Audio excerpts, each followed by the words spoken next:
And we're live.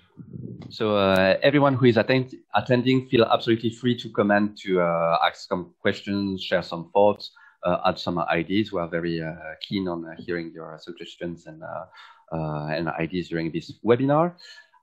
So for those who just arrived, so welcome. So this is a webinar organized by the French Institute in Finland. And the general context is a festival called the Night of Ideas. The Night of Ideas is the Innovation, Ideas and Inspiration Festival launched by the French Institute in Paris.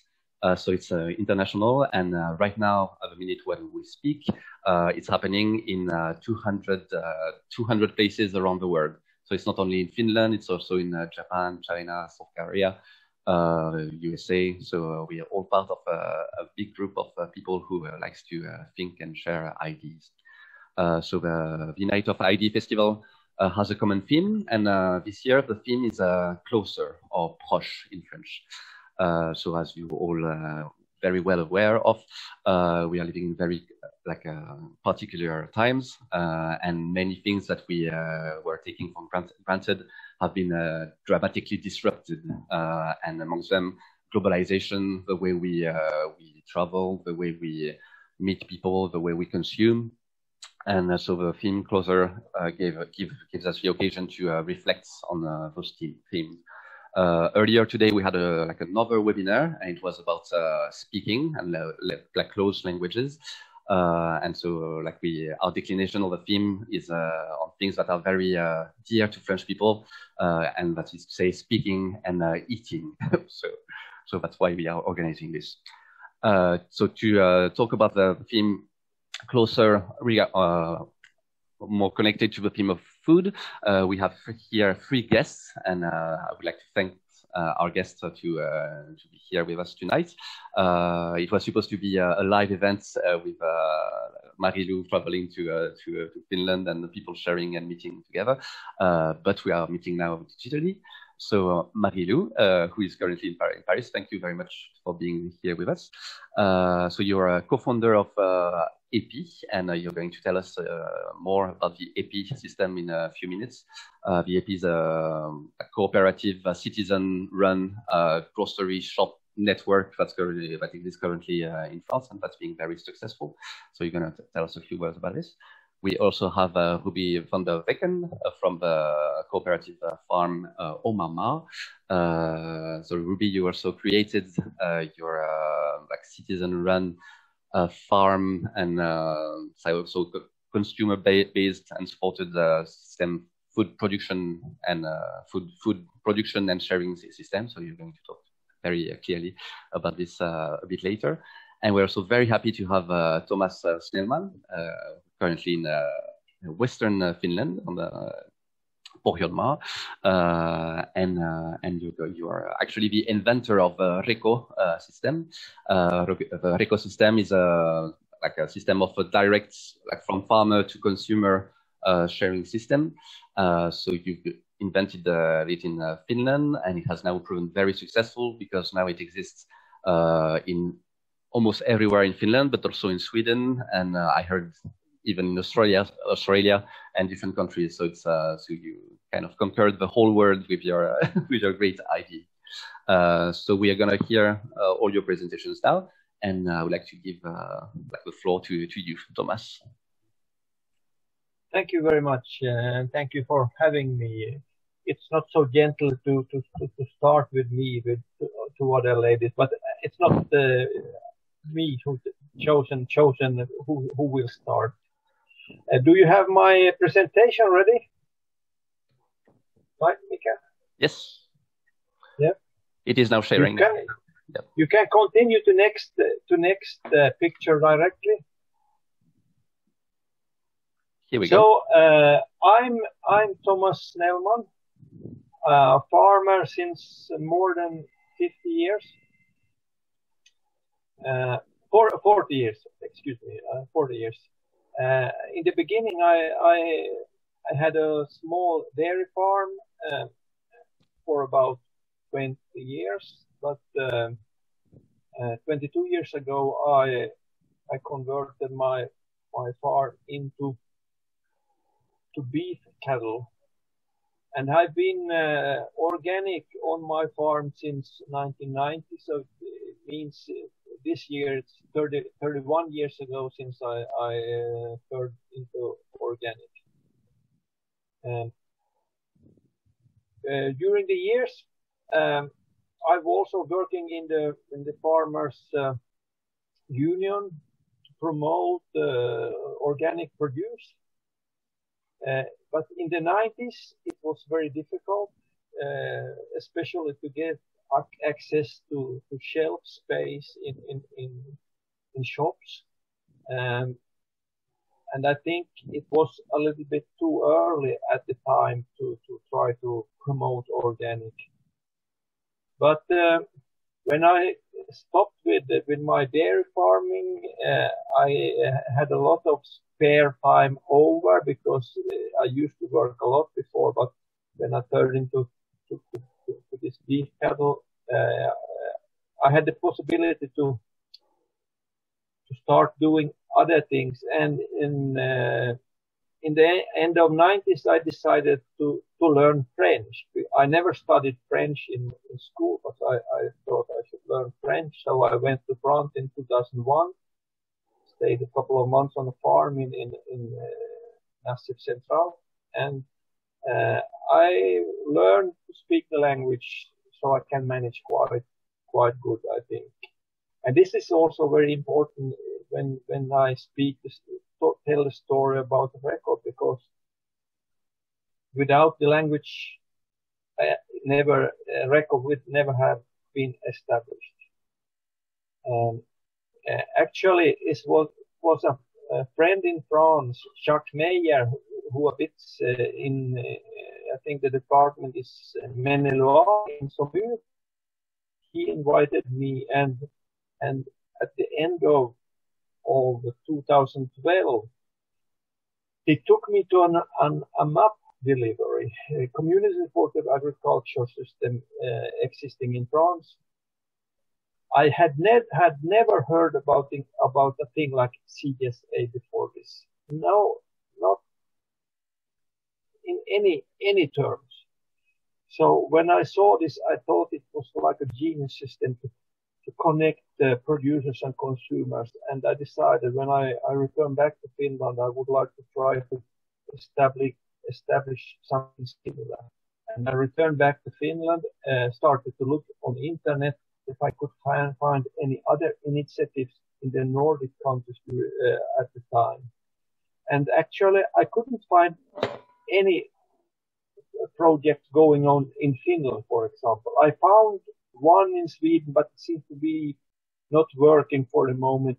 So I thought I have to try to establish something all by myself because I couldn't find any ongoing projects in the Nordic countries.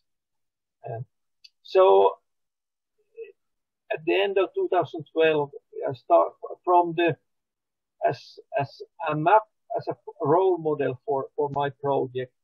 I started to discuss with people in my neighborhood about how to implement a similar system here in Finland. So we started to develop the system by the end of 2012. And in January, we had the very first public meeting where we told about our ideas. Could you continue in the? You can take next. So REKO, I would like to see the picture. This one, if you can. REKO. Finnish speaking say this doesn't mean anything at all. Of course, REKO is a quite common name for a boy in Finland, so you can say it's also a name. But since I'm Swedish speaking, I tried to find something that would almost the same in both Finnish and Swedish. I used the from reell konsumtion, that means fair consumption in English. On the we made this word REKO. At the same time, it's also give a connection to organic, ecologiskt in Swedish, and in yes, in Swedish. So the name, it didn't take me long to find out the name, and it wasn't a big issue at the time, because at this moment my idea was to establish something for my own close neighborhood. It was never my intention to spread it all around the world at this moment. It was meant just to be a local thing for the people living there, close to me. You can continue with this. Is one picture back. This one. This is where everything started. It's the 6th of June 2013, and this was the very first REKO delivery that took place. So the lady to the left, Hanna Palovuori, is the very first REKO consumer, and Annette Bergvall, bakery owner, to the right. So this was the very first time when a consumer picked up produce through the system we developed. And in the beginning, we used quite a lot from the French AMAP system with written contracts, and but at the same time, a couple of months before this, we also established Facebook group for the discussion, because the concept was new. I got a lot of questions, and it was very convenient to have the discussion on a Facebook side. So when we established this first REKO circle in Jakobstad, the town near where I live, we also established this Facebook group. And in the beginning, we had made contracts for 2 months, just as a trial to see if it worked out. But after the first delivery, consumers started to write on the Facebook site, I don't have any contract with this producer, vegetable, eggs, or something, but could I please have some eggs or vegetables for next delivery? And without my decision, more and more of the commerce was turning into the Facebook site. So it was never my clear decision that it should take place on social media, on Facebook. It was the system that chosen it by itself. So after 2 months, when we had the trial from France with written contracts, the producer said, we don't need any contract. We continue on Facebook. So this was like by coincidence. It was never planned from the very beginning. And in the beginning, it was also very difficult to find, especially producers, because as I said, no one where I live had heard about community-supported agriculture, and they just had to trust and rely upon me that this will work. And fortunately, I have a background as an advisor amongst the farmers in our region, so they knew me from before, so they trusted in me. But it was how difficult to find producers participate. So my concept started in June 2013, and it was very, very small scale in the beginning. You can continue with the slideshow. Here we have a picture from a summer a couple of years later when the commercial started to develop and become already quite big. So this is a picture from a delivery on the market place in the small town of Jakobstad with about 20,000 inhabitants. And this is the oldest REKO circle existing, and it still works very good. You can continue for the next slide. So as I said, 2013 we established another circle in the nearby town Vaasa, and by the end of the year we had altogether 15 producers involved. And in both circles, we had about 200 consumers involved. And my estimation, without any deeper knowledge, I thought we had about 40,000 euro in each circle, the annual turnover. So it was quite small scale and modest in the early age. But since we didn't have anything to compare with, we were somehow quite happy anyway. You can continue to next slide. Next year, it started already to happen, not from the beginning of the year. It was mainly at the end of the year. But people from other parts in Finland had heard about the REKO system and asked me to come and give speech talk about my system also in other places in Finland. And actually I was also to Tuusula during Shensi meeting, and I also visited the Lassila farm Omama at that moment.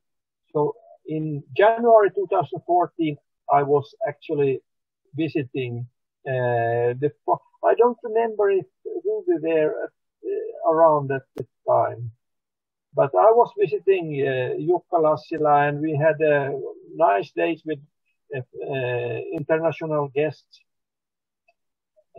And 2014, as it started to happen, I was also invited to France to speak about it, and it was in some way a little bit special that I was invited to Paris to speak about a project that I actually had stolen from France one year before.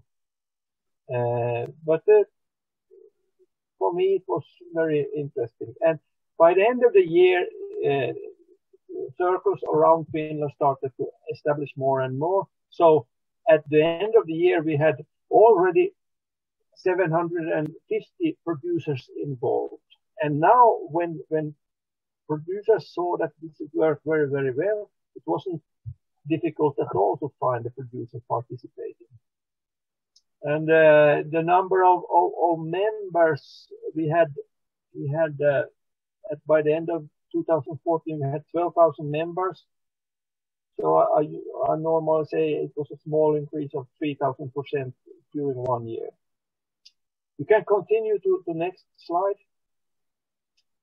2015 was this crazy year for me. I was always in the media, on newspaper, radio, a couple of times also on television. It started to be interesting all around Finland. And I also have to thank media because through media, through the newspaper, a lot of consumers and citizens got to know about this REKO concept. So during 2015, it grew very, very quickly around our country. It was still only in Finland at that time. And by the end of the year, we had about 100 circles in Finland, in different places in Finland. And we had about 2,500 producers involved, and the total number of members was 120,000. and by this year, my estimation was we had an annual turnover about 8 million euro. And this year, I could say that my figures are quite reliable, because since media always asked me about these things, I decided to follow our own REKO circle. Every delivery, every producer, what they sold throughout the whole year. So I have a quite exact figure about the sellings through the circle we established at Jakobstad. And with this, like as a reference, I made this estimation for the year 2015. And you can continue to perhaps I should also tell a little bit more how it works before we continue. As I said, we use Facebook as the platform, and every so-called circle is a closed Facebook group where producers and consumers can ask for membership, and the admins decide where and when will the delivery takes place. Normally, it's a well-situated place with a lot of space for producers and consumers, and all the producers and consumers comes to this place at the same time. So if a consumer have ordered produce from many different producers, he can pick up everything at the same time, and the delivery takes place in a very short time. Normally we have about half an hour, but sometimes it can be also one hour the delivery time. But for the producer, it's very efficient because everything is pre-sold. It's like a pre-order farmers market. So everything they brings to the delivery is already sold. It's just a delivery, and that means they don't have to for a vegetable producer, for example, you don't have to harvest more than you already have sold. And when you go back home, the car is empty. So it's very time efficient, and it's also doesn't cause any waste at all. So this is from this point of view, it has been a very, very successful system, and it's very easy to establish because you don't need to all the tools you need exists already. You don't have to create anything at all, and within 1 or 2 weeks you can start a REKO circle and start doing business through it.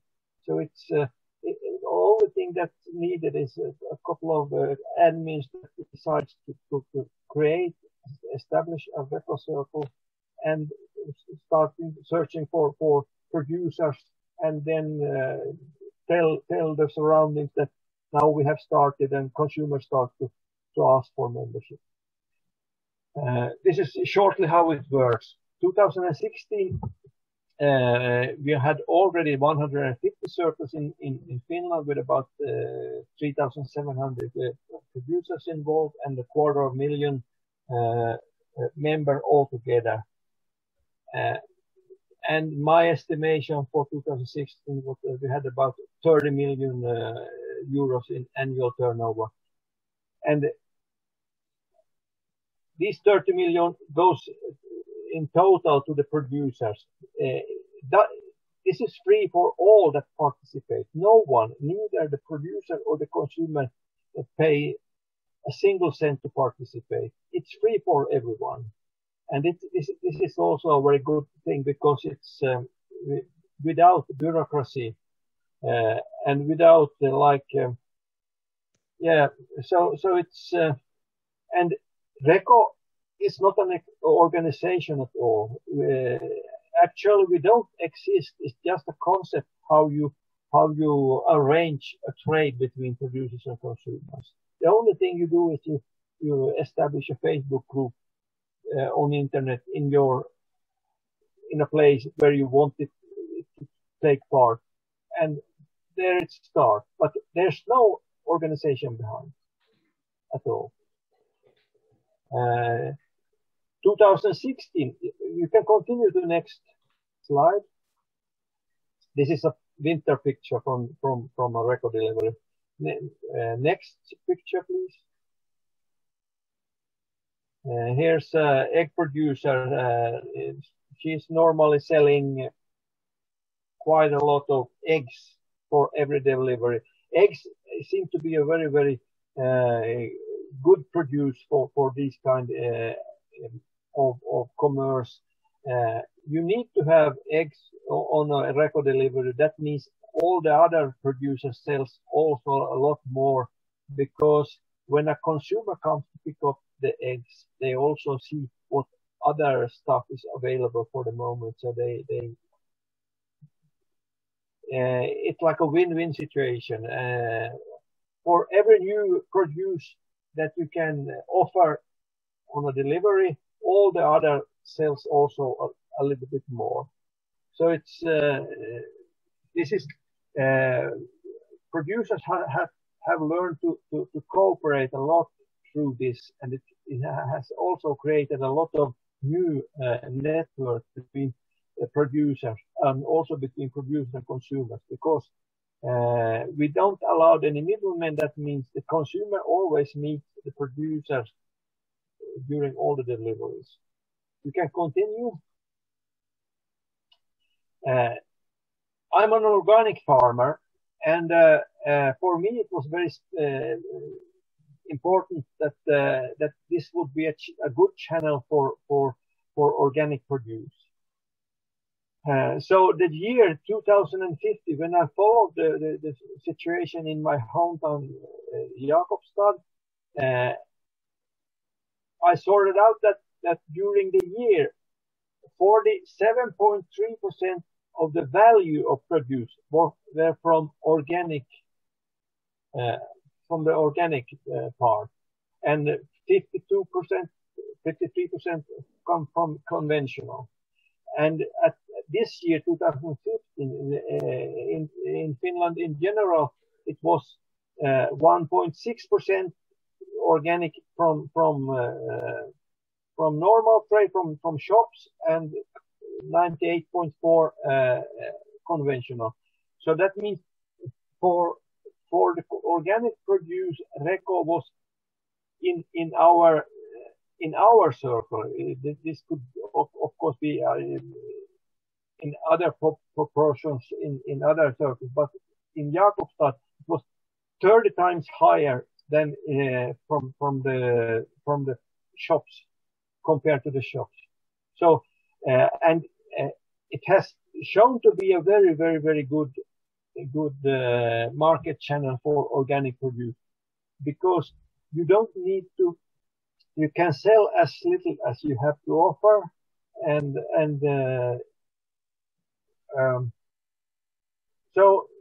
it's very, very easy to get access to a market through this. You can continue to next slide. In September 2018, when I made this PowerPoint presentation, we had about 200 circles in Finland, and at this time this concept had also started to spread to especially to Sweden, but also to Norway. Nowadays we have in the Scandinavian countries, we have about 600 REKO circles established, with almost 2 million consumers involved. Because since it has become a success in the Scandinavian countries, it has also started to spread around the world. So right now, REKO exists in 14 different countries, on 4 different continents, with more than 2 million consumers involved. The latest countries were established in 2020. It was United States. Before it was already in Canada, but last year it was also in United States, in Australia, and also in Romania. Since before, it has also already existed in South Africa, Italy, and also on Iceland, Ireland, and they also have made some trials in Great Britain. I think I stop here. I've spoken too long already, I think. Yes. So we can continue with questions later.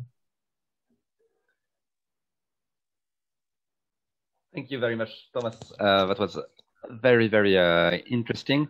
I'm actually, I use REKO in my daily life, so I'm very happy to hear the story of its creation. And I can say that it's really, so first of all, it's still not that easy in Finland to be in direct touch with producers and to know where your products are coming from. Also to find organic products. And REKO is very easy, very flexible, and so you just have to go to your local REKO, and it's from like just have to find a Facebook group, and then you have access to affordable and very good quality products, and you actually meet the producers. What is like a thing that is particularly interesting is that REKO is actually nothing. It's just like a Facebook group on a social, just a social media page, and then it's mainly like the people involvement that are creating the whole system. But it's not a business, but still it creates business for the farmers. It's not.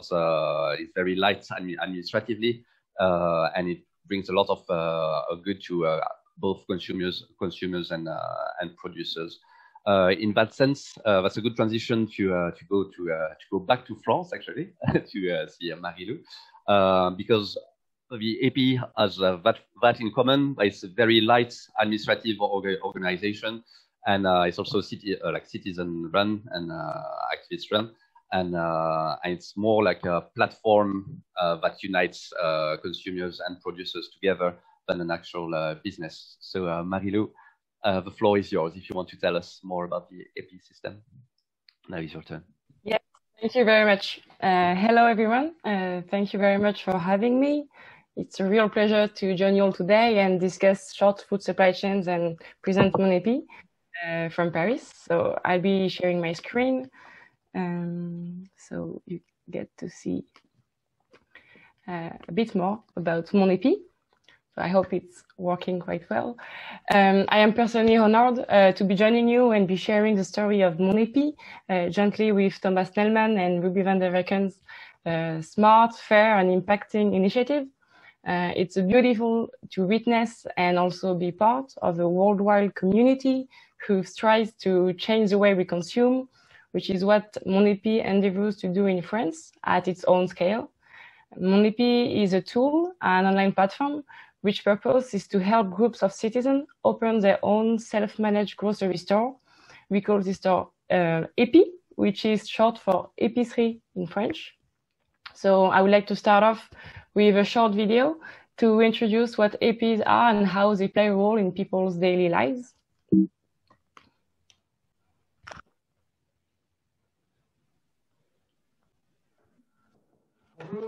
Bonjour, très bien. Une commande. Oui, au nom de O-T-H-R-O. Ok, je m'en occupe. À quelques kilomètres de Paris, un petit groupe de personnes devenues amies ont créé une épicerie d'un genre nouveau. Contre 2 heures de leur temps à jouer aux épiciers, aux livreurs ou aux gestionnaires, les adhérents peuvent acheter des produits bio, locaux, éthiques et à prix coûtant qu'ils ont eux-mêmes sélectionnés. Bien. Merci. Bonne journée, bon week-end, au revoir. Connaître des gens dans la ville où on habite, de nouvelles personnes. Ce qui est super, c'est vraiment devenu des vrais amis. On se voit bien sûr en dehors de l'EPI. On s'invite les uns les autres quand on peut s'inviter. J'ai trouvé que c'était super. Ça faisait un bout de temps que j'avais envie de faire partie de quelque chose, de ce genre d'organisation. Pour l'instant, j'ai rencontré quelques personnes qu'effectivement, j'aurais pas rencontrées autrement. Ce lien existe aussi avec les producteurs locaux. Poireaux, salades, vaches, cochons, bière, jus de pomme, huile de lin, la plupart des produits viennent de leurs exploitations. Même les produits d'hygiène sont fabriqués dans le coin. Pour les autres, café, chocolat, riz, ils passent par des circuits éthiques qui respectent le producteur.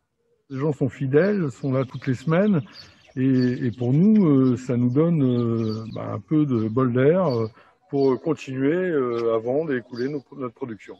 Monsieur, c'est au nom du four. En échange d'un peu d'animation et du seul lieu de vente du village, la mairie fournit à titre gratuit le petit local à l'association, au cœur d'une ancienne ferme multicentenaire. Donc on est toujours très content du partenariat entre la mairie de Saint-Aubin et l'Épi de la Vallée, qui est un circuit en plus qui crée des liens sociaux. Donc on est ravis, la commune de Saint-Aubin est ravie de ce partenariat et on espère que ça va durer encore très longtemps. À Saint-Aubin, cette épicerie participative a séduit 130 familles.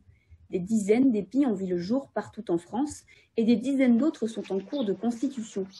Très simple à reproduire, ce concept crée un lien entre la mairie, adhérents et producteurs et surtout redonne du sens à ce que l'on mange. So the key concept behind all of those grocery stores is participation. The idea is that to run the store, every member of an AP contributes with 2 hours of their time per month to run the store. As such, everybody contributes a bit. Local authorities help by providing a place for the store for free. All the members can go and fetch the products directly from local producers, but they can also run the store on a daily basis, meaning they distribute the products to the other members, they do inventories when needed, they track orders, they pick the time slots in the planning, and mostly they choose the products they want to see in the store. And finally, local producers also contribute by simply doing their job and providing healthy food locally. So what we do at Mon Épi is accompany this growing movement by offering the help needed to make such initiatives viable on the long term.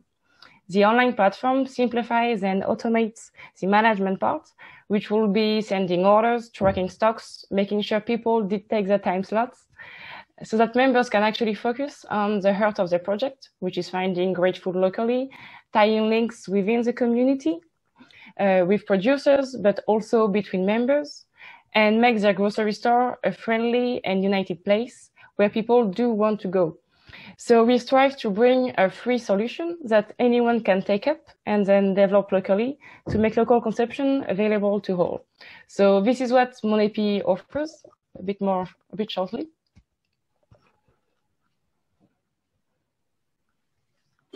Marie habite une petite ville où une multitude de producteurs pourrait répondre aux besoins des habitants. Pourtant, elle fait ses courses au supermarché. Elle cherche un moyen de recréer du lien social dans sa ville et d'offrir aux habitants la possibilité d'accéder à des produits locaux de qualité à un prix attractif.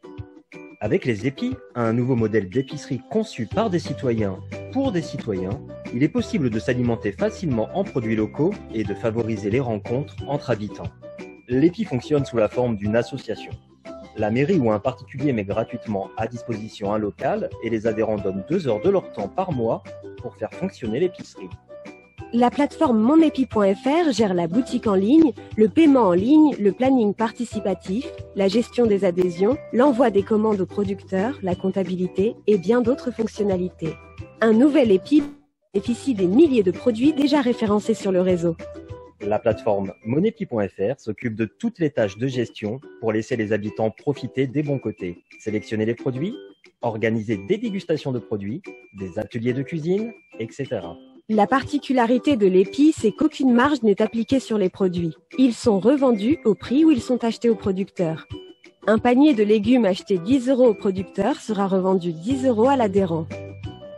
Pour ouvrir son propre épi, il suffit à Marie de créer une association avec 2 autres habitants et de demander un local à la mairie. Créer un épi prend 2 mois et coûte 0 € d'investissement. Le concept de l'épi fonctionne aussi à l'université pour offrir aux étudiants des produits bon marché, en direct des producteurs et en entreprise pour favoriser les rencontres entre les salariés et remettre de l'humain au cœur de l'entreprise. Ainsi, en créant un circuit court, Marie soutient le développement des petits producteurs locaux, reprend la main sur son alimentation et participe à la transition écologique à son échelle. Utopie ou alternative concrète ? En 2 ans, des centaines de producteurs ont rejoint le réseau et des dizaines d'épis ont ouvert.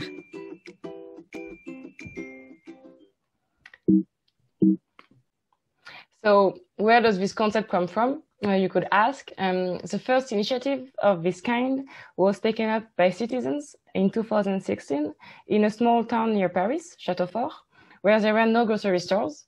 The idea was to open our own store if no traditional one could find economic equilibrium there. And because there was such a need and such great food nearby, it all made sense to find a way around and open our own store. It had to be done with barely nothing, no investments, no specific knowledge of how to run such a store. And it's really the work of a community with a common goal and a will to make it happen while learning that led to the first AP. When it started, roughly a quarter of the small town registered to be members of the AP. And soon after, towns nearby heard of it and were also inspired to have their own AP. And that's how Mon AP was created. As a mediator to help others do the same. With time, the first platform created got better and better, thanks to the contributions, the tests and ideas of all the members in the network, so that now it's a tool enabling over 4,000 families to daily consume locally. So it's actually 4,300 members in the network for 200 participative grocery stores. And the network is formed by also 1,500 local producers, which amounts to 17,000 products referenced on the platform by members. It's a massive contribution to small and local farmers who benefit directly from such a network. Indeed, in an AP, the products are bought collectively in big amounts, so the price paid by the members remains affordable, even though they are buying high quality and locally produced food to a fair price for the farmer. But actually, what makes a real difference with common grocery stores is that there is no margin added between the producer and the final consumer, because there are no intermediaries. The members, by doing the work of running the store themselves, gain access to healthy and conscious affordable food. There is also less traffic associated with this type of short supply chain, because only one member will go to the farm to get the food, instead of having, let's say, 50 families going there on their own. And this is another means used to reduce the price paid by the consumer without pressuring the producer. All in all, there is a will to change the logistics, to reduce our carbon footprint, and to provide a better and affordable alternative to local consumption. And what is really pleasant to witness in the different AP is how it has brought people back together. APs are formed by families, younger generations, older ones, but also isolated people from different backgrounds. And it all creates a beautiful dynamics, seeing citizens pour their energy into a common project, which they can appropriate and build to their own image. This builds communities, it brings more solidarity, a more efficient mix between generations, more collaboration. We could say it fosters tiny local melting pots, where everybody is equal because everyone contributes the same. Of course, there are always a few members who choose to do more, but an AP doesn't rely on this kind of involvement. It relies on small and regular involvements from all parties. This way, the project cannot fade away with time because only a few members were doing the job alone for too long. The online tool and the concept of participation distribute the load of work with more equality and guarantee the permanence of the store. And why are APs a resilient concept?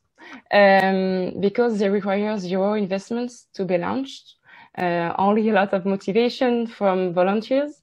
And the break-even point of such a store is actually zero, which means there is no risk in starting an AP. It's a fast and safe solution that can be implemented anywhere people will be willing to change their way of consuming. It is a powerful tool for small villages where there are no other viable options, few resources, and a dire need. Plus, it really recreates life locally. It's a solution any small group of citizens can use and implement where they live. And what is quite interesting too is how easily collectives have adapted to the new sanitary restrictions over the last year, and have been able to imagine ingenious ways to shop in safer conditions. And because it is their own store, they can make the rules and react quickly. And being part of the same community, ties between members grow stronger, and we have witnessed many forms of solidarity towards the more in need, especially. So an EP is actually a lot more than just a short food supply chain. It is a potent tool to reconnect people to one another on a local scale. So I would like to finish this short presentation with another testimony from Uti, who has been a member of l'Épi de la Vallée, the second EP created over 4 years ago. And of course, I thank you all for having me, and I'll be pleased to answer questions later in the Q&A part.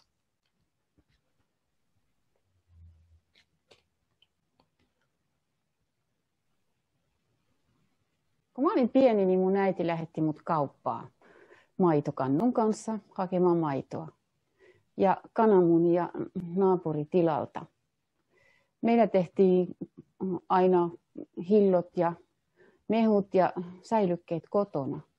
Tuosta kaikesta on jo aika kauan aikaa. Ja tällä välillä tämä meidän planeetta on alkanut voida aika huonosti. Ja me ollaan hukuttamassa sitä jätteisiin.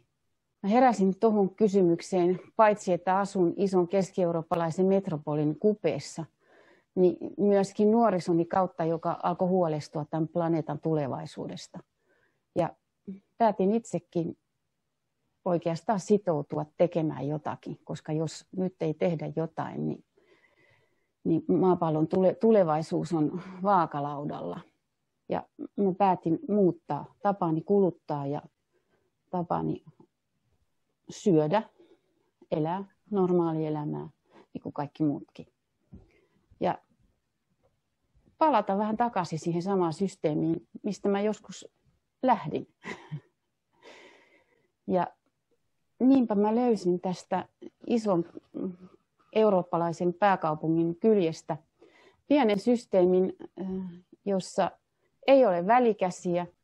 Ja palasin tavallaan siihen lapsuuteni kyläkauppaan, paitsi että sen kaupan tiskin takana ei olekaan enää sitä kyläkauppiasta, vaan me jaetaan ne kyläkauppiaan hommat keskenään.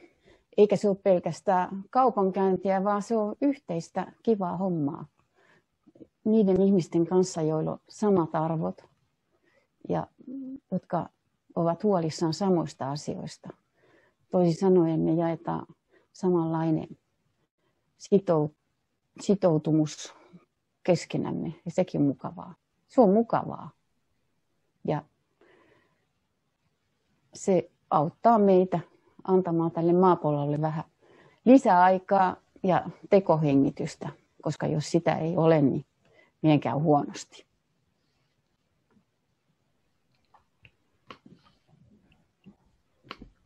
Thank you very much, Marilou. That was very. It's always very interesting to have testimonies of members and people who are actually doing this. I think the main word that you said was community.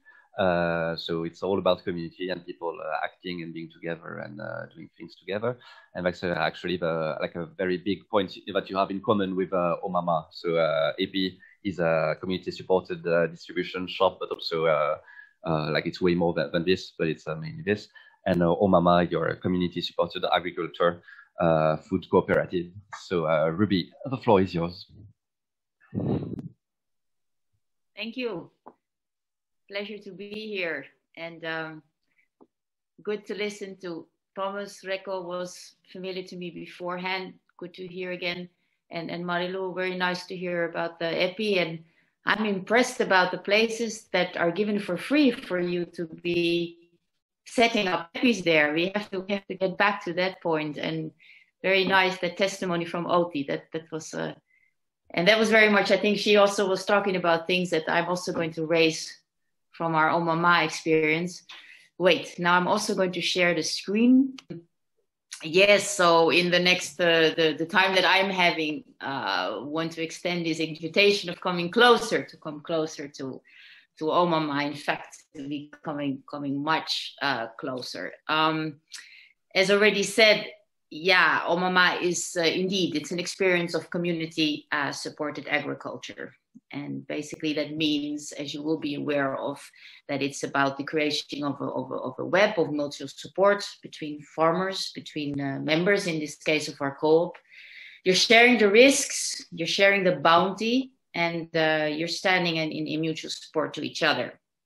But we can take this further, and that's the kind of closer that Omama is inviting for. And I put here on the screen, you can see quotes from her Throw or Grow in Germany that I picked up upon. I'm now not exactly reminding where it has come from, but he's turning it around. He's saying it's not just about agriculture being supported by the community, but this is also about the community being supported throughout agriculture.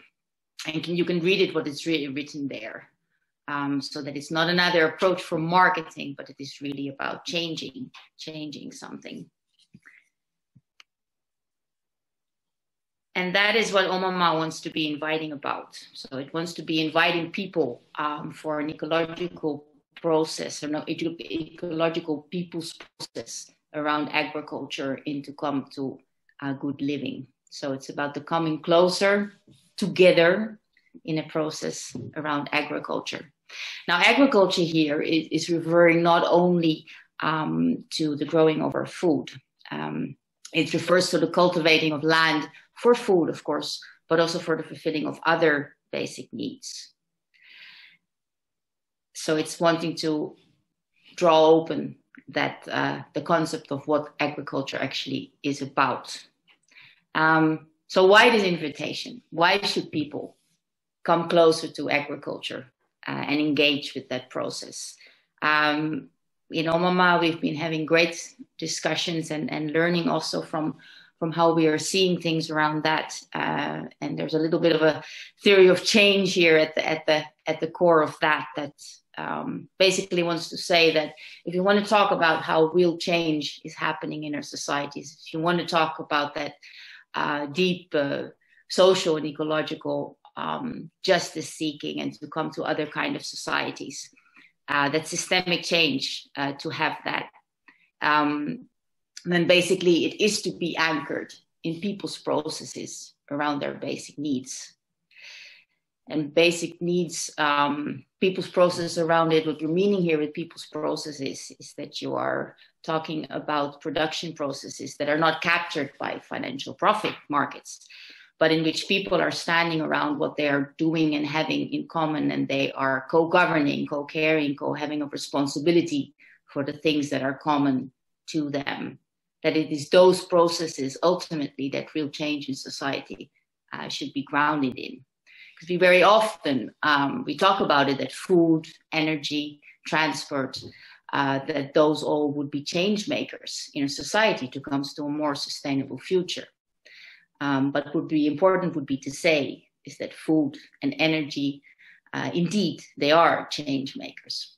But they are change makers if they're in the hands of people, if their systems are in the hands of people and are not governed by financial profit seeking processes.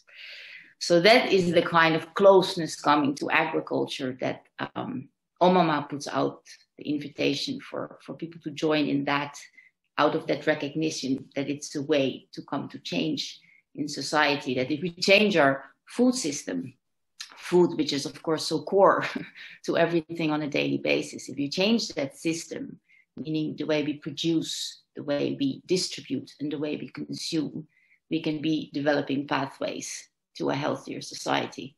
And it's that closeness that is being invited to. And this process for us is happening here in Tuusula. It's about 30 kilometers away from Helsinki.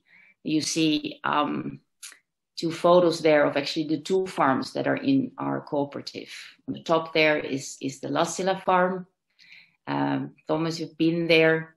It's a family farm. It has been in the family already since 1500 something, several hundreds of years. The second farm down there, a beautiful picture from there, Kaukontila, not far away. those are the two cooperatives, the farmers that started actually Omama Cooperative, and that was 11 years ago. And since that time, different experiences have taken part of people coming together to engage in agriculture. And now since 2014, it is a CSA. So in these farms together, there's a kind of agriculture going on in which, well, a main aim is here to be developing towards self-sufficiency. Food being the starting point for all the reasons that I've mentioned is so core, and obviously it is about agriculture, but it's not wanting to be stopping there. It's talking about the whole comprehensive self-sufficiency that can be coming from us engaging with the land. Food sovereignty is then another core value for us. And that is one to become about through engaging with permaculture and polyculture. Polyculture coming from the land. There's a lot of different kind of produce that's being grown, from your turnips and your sweets to tomatoes and salads and beans and a large variety of produce. There's an area of a food forest on the farm, different kind of fruit forest already started 20 years ago, and we're enlarging that every year. And then there has a greenhouse has been collectively put up. Yes, you see it right. Perhaps the one and only banana plants in the southern Finland standing up there, wanting to show that the market is one thing, but what is possible might be something else. So land, greenhouse, and food forest, this is where our developing is polyculture, wanting to come up with a lot of diversity to work towards food sovereignty, but also at the same time upholding our biodiversity, which is of course a very, very strong value here. So then what is it, all this, what is it that we are co-producing in this process, in this people's process that I've been talking about? So one of the main things that we are doing as food cooperative, which is this first expression of this Omama, is the producing of food bags. So we are having the possibility for our members to be having food bags on a weekly basis, or every other week basis, the whole year around. And you see on the picture on the left, there's a picture of in summer, from products from our berries, zucchinis to plums, some things ready-made in the kitchen, as you can see, some falafel, some dry products, flour, grains, things that we give out, the potatoes. Two, in the other picture, you're seeing our Christmas bag. It's always our pride and joy at the end of the year, when a lot of co-opers come together in the kitchen and we make a lot of beautiful things there. You see some sun-dried tomatoes, different jellies, our seitan ham, breads. We made hefu, the tofu made from hemp. And it was a very good pumpkin year, the reference of the last picture. But so food bags year round. Developing, of course, as the season goes by. Another thing that we do together is what has come to be referred to as not fine dining, but farm dining. So there are wonderful 3-course dinners. Of course, now it's a bit quiet. But for small groups, and in the past also for members, we've immensely enjoyed to have that crowning at the end of the food process of having these 3-course dinners, in which I basically also want to bring out that the future of food, how to see this combination of local and global tastes, a lot of also previous ways of using resources, not because of a traditional mode or nostalgia, but because of their efficiency, and how can we combine all these different features in our farm dining. Another area of activity, you could call it perhaps well-being activities. So we have, for instance, having a wonderful instances of Pelto yoga on the fields. Afterwards, joined by lunch, we are developing on the farm different activities in which are wanting to see also that what can people enjoy coming together in the farm about? Is it from yoga to perhaps wanting to be working, doing some writing and doing some works on the fields? We are developing our activities also in that area, co-producing around that. And so at the core then of that co-producing very much is then the one to come to a full-blown process, a pedagogical process. So the learning together is here at the core. We're having a constant call open for people to join us, to come out to the land and to work with us in the co-producing of things. So if you see here that product that was in our Christmas bag, of course, all that started months and months ago. With on the picture, you can see that we made one of our tunnels that was made together with people. It was actually quite a job, people. I can tell you those wooden arches there, they're wooden arches. They were got over from a farmer in Turku.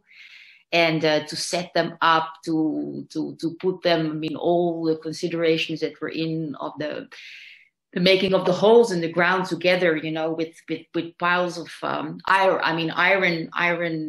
fabrications, with people going down over the ground and pushing to get the hole deeper into the ground in order to understand how is this going to stay standing and is it going to stay standing.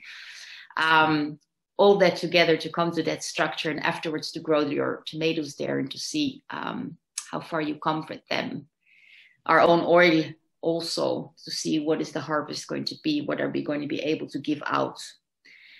So really come into the packing. So really to have a core process, in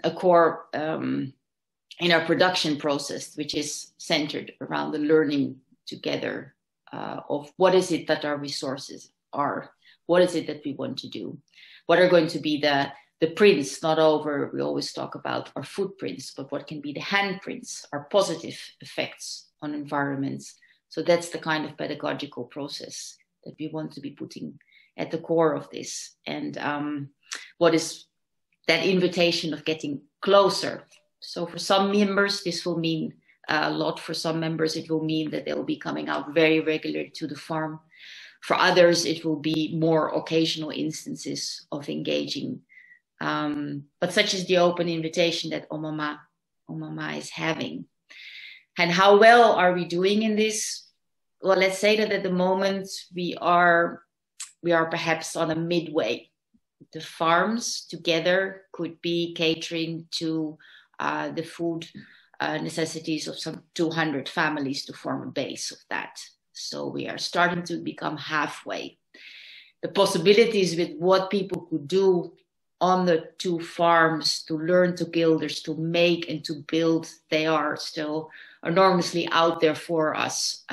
So we are very much looking forward for more people to be joining us and engaging, and to realize the potential of what it can give when we engage. So, and I think that one thing about that is that in a way, we could say that the discussion is now a lot more up. People are a lot more aware that we need a better food system. People are more aware, of course, of the troubles, not to mention in our current Corona time.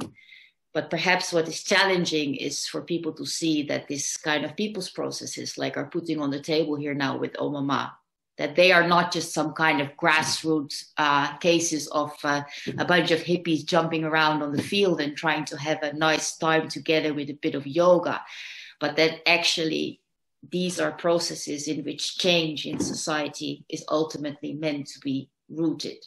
And for that to gain acknowledgement and credibility, that might be something that is actually there still needs to come a lot more awareness around it, that these are not marginal grassroots processes that don't mean actually anything on the bigger picture, that people need bigger technological interventions to save the planet, but that actually, like movements are saying globally, it are these people's processes that are the reason to have hope that there is another world possible, basically. So that's that call to get closer. Also for everyone here, if you're interested, you would be most welcome to come out to the farm and to get more to learn more about things. Yes. Thank you very much, Ruby. Just if, like for our audience, if they want to learn more about Omama, where can they find the information on the internet, for instance? Yes, omama.fi. I was too fast. Yeah, Omama.fi. Yeah. Yeah, and so for REKO, it would be just on your Facebook, you tap REKO, and then it will give you the REKO group in your areas. And for AP, Marie-Lou, the web address. You can find more information on monep.fr. Yes, exactly. Thank you very much. That's very important. Thank you everyone. And I think Ruby, you just said that it wasn't just about a bunch of hippies jumping around in a field. I think what we are hearing now, and from all of you, is the fact that there is like a very global and very important global trend to reclaiming the means of production, distribution, and the way we all consume. And the rocketing success of REKO, who like in Finland but also internationally, it's just a proof of this. So I think it's very actual and very decisive to talk about these issues. And I want to stress also that, for instance, for REKO, also Monepi, or in France, for instance, the restaurants and cafes were shut down. So the distribution path from farmers to restaurants had been completely cut, and the direct from farmer to consumer system have been the only way for these farmers and producers to earn their living. So it's not only it has very dramatic, concrete, dramatic impacts on people's lives, and not only consumers but also producers and farmers. So thank you very much. I think so. We have one question for the AP, but I think I can extend it to REKO, to both of you.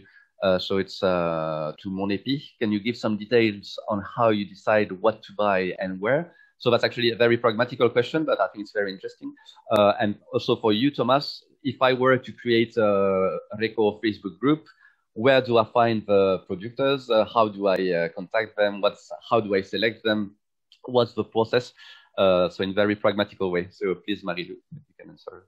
Okay, thank you. Well, the idea is that each AP is independent. So they choose for their own store what products they want to have.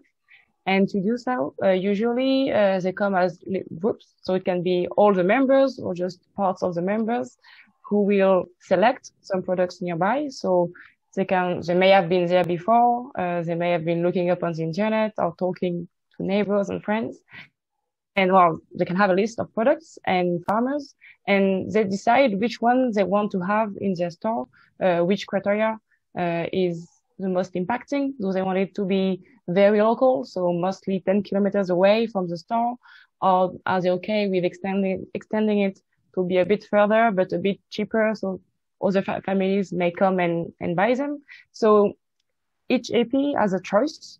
It's a group of people choosing together, and they actually think about it. So we don't see some bad products. We always see qualitative products, but there is always a margin of to be able to choose what you really want and what for your AP. So it's actually very flexible. It depends of each AP and where do they buy it. Usually the idea is that you go and fetch it yourself. So you won't go and fetch something which is 500 kilometers away. So the idea is really to maximize the local consumption and for certain types of products. So we talked about chocolate, coffee. We don't have that in France. We don't have bananas either. But in this case, you can decide to buy fair products, and you choose consciously which products you want to have. So it's just about thinking about it. It's the first step, and then everybody can have their own rules. We don't try to be too strict about it. It's already good steps towards local and local at most consumption. Thank you very much. Yeah, and it's the democratic discussion, or at least discussion between a group. Yeah, the freedom. Yes. Yeah, no, that's really good. Thomas, So if I'm putting on a Facebook group, a REKO Facebook group, how do I choose? Where do I find my farmers and producers? What's the For example, when we started in the beginning, we didn't have anything to show on the screen. We just have to describe for people. But after it has developed in Finland, and I was invited to Sweden to speak about it, I could choose a REKO circle from my own region and show on the screen how it works practically. And it was very, very easy for the audience to understand the concept.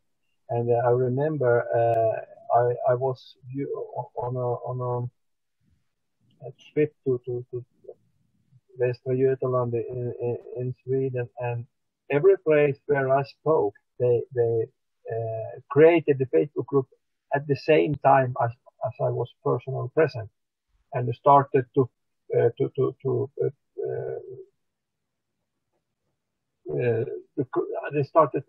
create the circle for and it went off in a couple of weeks. They had the commons going on. So but if you have to implement it in a new country, first of all you have to let the concept be known, because if no one knows about it, it's difficult. So in the Nordic country, except for Denmark, it's very easy now. In Sweden, it's much bigger than in Finland already, and in Norway, it's at about the same size as here in Finland. So here in the Scandinavian countries, I think most of the people know about it. And if you move from one place to another, you can check out from the Facebook where is the closest Facebook group. And we have in Finland, Sweden, and Norway, we have like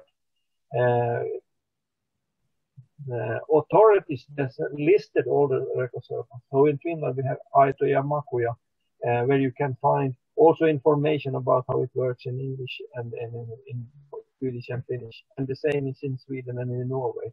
So it's here it's very easy, but when you go abroad and will implement it in a new country, then you have some challenge, of course. And REKO doesn't exclude anything else. I see a lot of also CSA that use REKO as a part of their activity, and that you can also use it because it's so flexible in many different ways. If you have, and it doesn't create any waste. For example, I have a question to Marie-Louise. Do you have any waste in your activity? Yeah. So the idea is no, because you pre-order the type of goods that will tend to be wasted. So dairy products, cheese or meats, and most of the dry stocks, pasta, lentils, or other preserves. Well, you buy them in stocks and they stay in the store. So anything that would be wasted actually has to be pre-ordered by the member, so avoid at the most possible waste. Yeah, that's nice. We cannot hear you. Michael. That's beginner's mistake, classical. I just want to extend the questions to Ruby actually. So like in your production system, how do you decide like what you're going to grow, what you're going to produce, and also the way you are going to grow the vegetables? Like, is it a democratical discussion? Like, what's the process in this? And also the baskets that you are doing. Yeah. Yes. Yeah. That is an ongoing discussion that we also talk a lot about, and that we want to be developing our answer to. On the one hand, again, also that is a process of learning. So we have different calendar moments in the year, of course, in which, for instance, we have a few co-op days, as we call them. And during those days, we will go around certain themes that we want to get discussed. And so in the beginning of the year, there will also be the presentation of as we say, the viljelyssuunnitelma, so the plan of what is wanting to be grown in the year. And that, of course, has been coming out of also previous evaluation moments of like, how did our season go? Feedback from members. How is then the plan for the next year? And of course, it is an issue of that have to learn together about what is possible and what is when possible. And in this particular case, we are having this concept of wanting to put out a lot, this polyculture, so a lot of diversity that there is, and sometimes things fail, sometimes things work out, sometimes you need to see about rotations and what the land is requiring. So this is a discussion for everybody also to learn that what is possible and what is, we have actually, what is interesting here, so we've come or starting to understand also that we can talk about democracy, or we can also talk about like how in a co-op are we better understanding what are also the needs. Like, so how do we come to a whole process like we have from the land to the kitchen, and wanting to make that sustainable, and what it make it for people also to work there. There are, of course, people there that are part of the, how would you call it, the core team, producer members that are also working full time. Then there are people standing around in different relations. And then how do you make all of this feasible?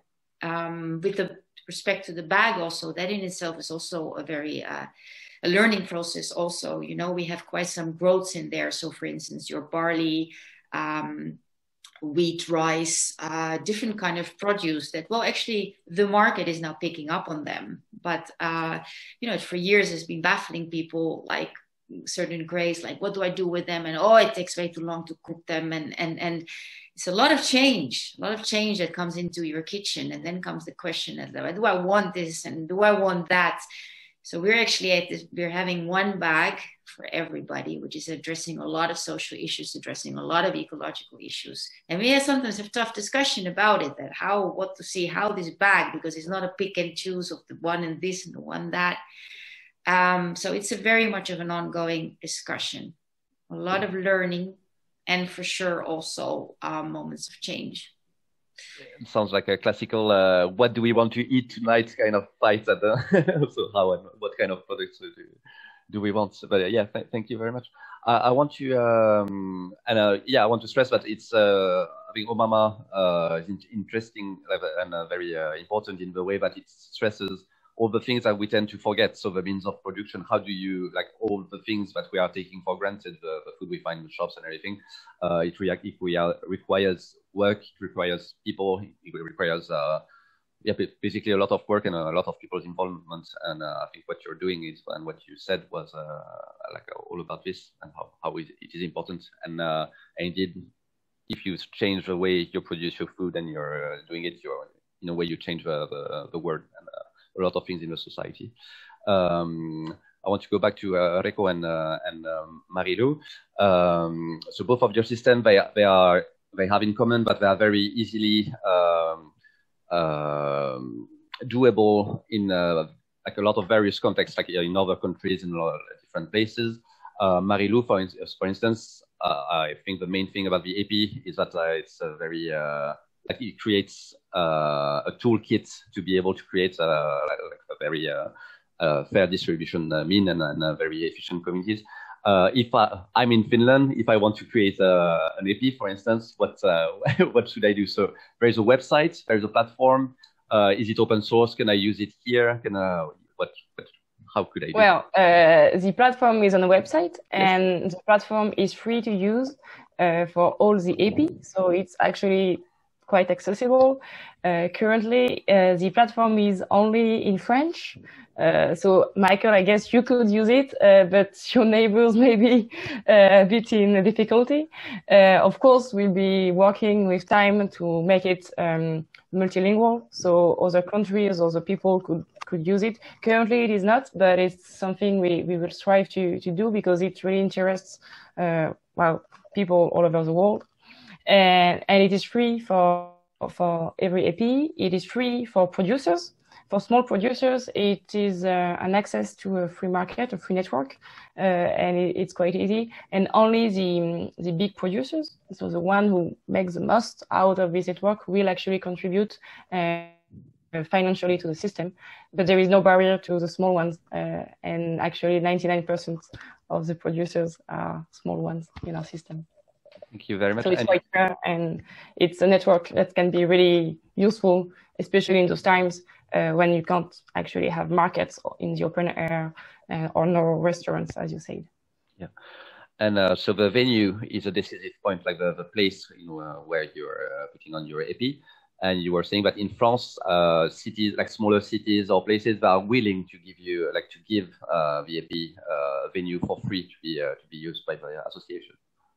Yes, actually, well, there are many places which are not used, which are underused worldwide, in France too, even more in small villages, which tend to be a bit more empty. Well, they used to be more empty.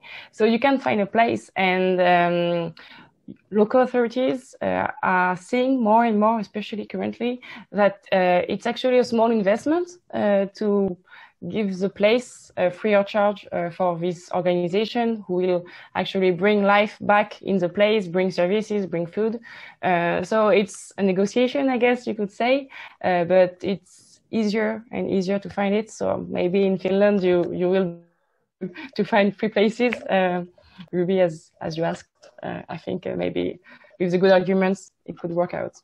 Finland has many isolated areas, as we all were here. But I think what is interesting is the political powers, local political powers that see in this kind of ideas an asset for the community and a way to revive the place. So it's not only it's more than an investment. It's something that's good for the whole community and the whole city, and that can help people. And I like that the political powers can be enthusiastic about this. And I'm hopeful that in Finland it will be the same thing. And so this thing, it's also a way, like both REKO and EPI, I think you have both a very creative way to bypass bureaucracy. And so by involving the local powers, to have a venue. But with REKO, for instance, it's not a shop, so it's not really business. You're just basically asking the permission to use parking lots, I think, and then people can come. Because like both France and Finland have very complex bureaucracies, as we are very well aware of here, and it can be very hard to put on this kind of initiative. So I really appreciate the creativity and the things that you're using. Thomas, at the beginning, was it hard to organize the first REKO, for instance? Did you have to fight against the Jakobstad or? No, actually, it wasn't that hard at all. The most difficult thing was perhaps to overtalk the producers to participate, because when I asked, they said this will not work at all.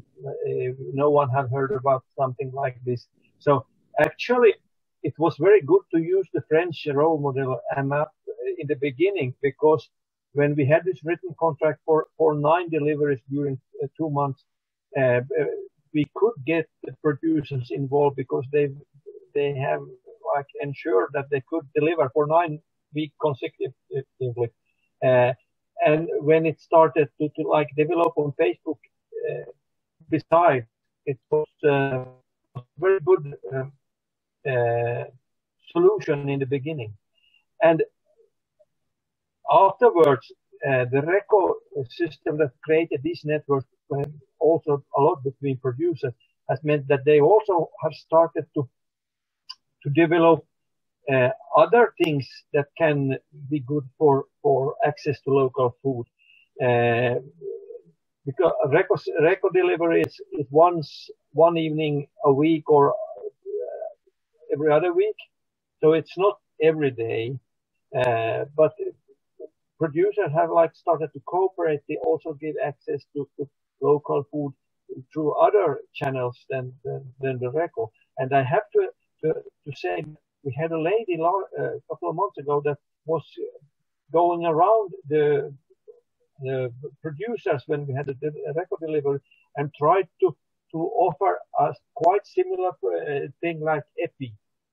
in Jakobstad.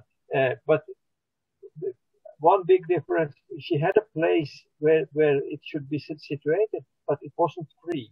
So they had to pay something. And she got some producers interested, but she didn't get enough producers to start up. But when I hear about Epi, I can find out that she was quite close to the thing you are offering, and because she said we should have a place where we can get access to local food all the time. And REKO is good in many ways, but it's normally once a week or once every other week. So it's a good thing. We also have producers starting up because REKO exists. Everything they sell, goes through REKO. They don't use any other channel at all. So it's the main and only channel to sell them. Thank you, Thomas. Thank you very much. And also, I think EPI it's not only venues provided by the city and the local authorities, but it also can be in a university, for instance. If a business has a spare room, they can let it to EPI, and then the workers of the companies can use it. So there are all kinds of ways to put on an EPI. I think so. So it's like to all Finnish people who are listening to us and who have like free venues, companies and everything. So this is a call to us, to you. Thank you very much. Do you have questions you want to ask each other? So we all have you here. So feel free to discuss also if you have something that you want to know about each other. I could add. On YouTube, you can find a short YouTube video made by a Norwegian farmer called Farmer E. What is REKO? I think it's called his YouTube video. It's about 5-6 minutes, and it's described very well how it works. And he do it in English, so everyone they can type Farmery and REKO on YouTube, and they can find this short YouTube video that describes extremely well in English how it works and how easy it is. So just as thank you. Way and to find out. To all the participants, we are going to send you an email after the webinar with all the links where you can find all the information about Omama, REKO, EPI. This video and Aitoya Maguya, you talked about it a bit earlier, and Marilou, the video that you shown to us earlier, that can be seen on the YouTube page or page of the French Institute in Finland. So Institut Français de Finlande for all who are listening to us. But we are also going to send you the links to the videos.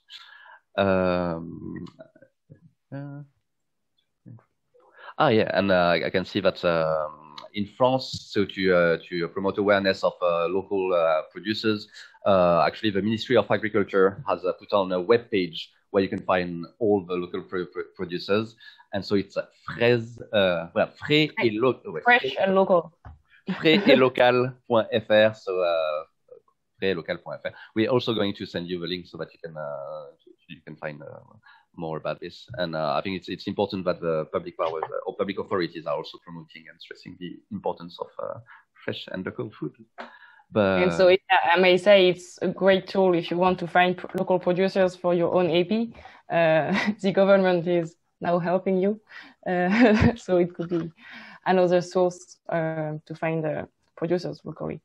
Well, that's very good. And I could also add that, like initiative like Ruby makes in Helsinki, normally people living in bigger cities are a long way from practical agriculture, but she takes it back into their minds with initiatives like this. CSA is a very good model, and I like them. But for me, in a small place where I live, we couldn't get it to work at all because we don't have the critical mass to have it running. So we had to find out something else that works. But it's a very good thing that the people like Rubik in capital area describe for people what it's all about and what you have to think about. So I think all of us are doing a great job in our own ways, in our own circumstances. And I'm very glad to be a part of this development. Yeah, so certainly, if I may comment, certainly agreeing on that we are definitely all doing our best, and circumstances are different. I could add that for the CSAs in Finland, we actually 2 years ago we established this Kumppanuusmaatalous ry, so a platform for the CSAs in Finland. There's not a multitude of them, but there's not a multitude of people in Finland to start with. But so they're I guess the number would still be adding. Well, I think it is growing, but perhaps around 15. But so the platform is searching to establish itself, to make itself stronger, to become a louder political voice for what it is wanting. That is still something that needs to happen. Yeah, to get more voice for people to find us. You were talking a lot about distribution. It's definitely something we're also thinking a lot about. For us at the moment, you can pick from the farm, you can pick from a neighboring town. There's somebody who comes and picks bags and she drives it to in front of the library and she gives it out there. And then now we're talking about in Helsinki, what can we do? There are a lot of models, but of course, as you always know, you need to think it a bit through. How can you do this in a way that is really serving people and not getting a lot more work, of course. And then, of course, we also have the features of having whole bags in which you need to be storing and things like that. So those are complications. But of course, access is a big thing here. On the other hand, also, you want to create something organic that it will be good for people to convene in places. So you want to give that organic development some sort of, it's not only a technical, finding the technical solution so that not all change is easy. You cannot make everything as easy as possible all the time. So that's something, those are processes that you need to walk. But yeah. Absolutely. One step at a time. Sorry? No, I was just saying one step at a time. Yeah. Yeah. Thank you. Yeah, so not a lot of different ideas, and I think they all complement themselves very well, because you're all working on slightly different parts of the whole fight for better things. So I'm very happy to have heard all your presentations. If you don't have any more questions, I think this is a nice way to conclude our evening. I'm very happy to have heard all of you presenting your ideas, and I'm really happy you all met together this evening. So thank you very much. Thank you, Marilou from AP. Thank you, Thomas Snellman from REKO. And thank you, Ruby from Omama. And that's it. Goodbye. Goodbye. Thank you. Bye. Bye.